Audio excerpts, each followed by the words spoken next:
পুনৰবাৰ মই অন্য এটা ভিডিঅ'লৈ আপোনালোকক স্বাগতম জনাইছোঁ। আজি ভাদ মাহৰ আমাৰ পাল পৰিছে।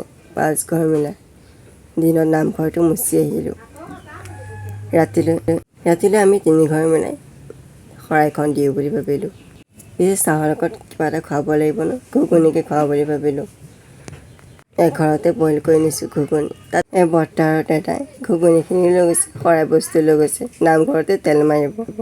পিছে দাদাহঁতৰ লগত ময়ো আহিলোঁ ভকতসকলক তামোল এখন দি সেৱা কৰিলোঁ। কাৰণ ভকতেই ভগৱান নহয় জানো।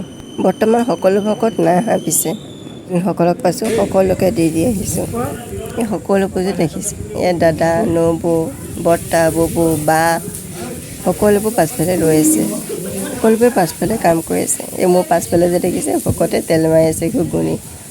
অলপ পিছতে ঘুগুনি ৰেডি হ'বই। ভকতসকলে মাহ প্ৰসাদৰ যোগাৰ কৰি আছে, নাৰিকল কুটি আছে, আদা কুটি আছে, সকলোবোৰ যা যোগাৰ চলি আছে। ঘুগুনি হোৱাৰ পাছতে চাহ দিয়া সময় আহিলে। চাহকণ দি লওঁ, কাৰণ চাহৰ লগত ঘুগুনি আনিছে, বাকী বস্তু একো ওলোৱা নাই।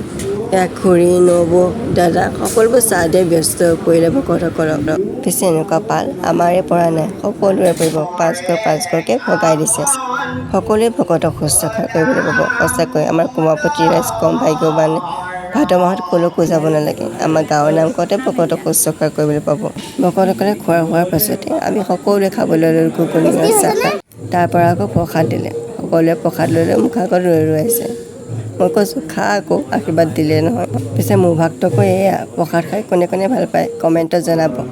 শেষত ভকতে বিদায় ল'লে, আমিও সেৱা লৈ ঘৰলৈ বুলি আহিলোঁ। মোৰ ভিডিঅ' যদি ভাল লাগিলে লাইক এণ্ড ফ'ল' কমেণ্ট কৰিবলৈ নাপাহৰিব।